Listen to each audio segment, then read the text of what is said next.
భారీ వర్షాలు దేశ రాజధాని ఢిల్లీని ముంచెత్తాయి. భారీ నుంచి అతి భారీ వర్షాలు కురిసే ఛాన్స్ ఉందని రెడ్ అలర్ట్ ఇచ్చింది భారత వాతావరణ శాఖ. యమునా నది ప్రమాద స్థాయికి మించి ప్రవహిస్తోంది. నది ఉప్పొంగడంతో పలు భవనాలు నీట మునిగాయి. నది నీటి మట్టం పెరగడంతో కాశ్మీర్ గేట్ దగ్గర పలు ప్రాంతాలు జలమయమయ్యాయి. సివిల్ లైన్స్లోని బేలా రోడ్డులో వాహనాలు మునిగిపోయాయి. గంట గంటకు నది ప్రవాహం పెరుగుతోంది.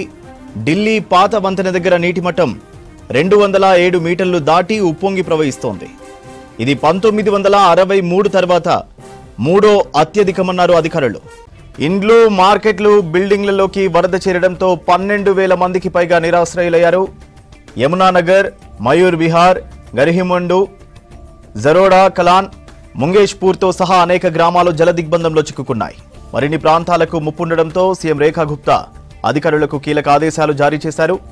యమునా నది నీటి మట్టంపై ఎప్పటికప్పుడు వివరాలు అడిగి తెలుసుకున్నారు. ఎన్డీఆర్ఎఫ్, ఎస్డీఆర్ఎఫ్, పోలీస్, ఫైర్ సిబ్బంది సహాయక చర్యలు కొనసాగిస్తున్నారు. ముందు జాగ్రత్త చర్యల్లో భాగంగా ప్రజలను సురక్షిత ప్రాంతాలకు తరలించారు. లోతట్టు ప్రాంత ప్రజలను ఖాళీ చేయించారు అధికారులు. నడుములోతు వరద నీటిలో ప్రజలు తమ దుస్తులు, మిగిలిన వస్తువులు తలపై పెట్టుకుని సురక్షిత ప్రాంతాలకు తరలి వెళ్లారు. వరద ప్రభావం ఎక్కువ ఉన్న చోట పడవల్లో సురక్షిత ప్రాంతాలకు వెళ్లారు.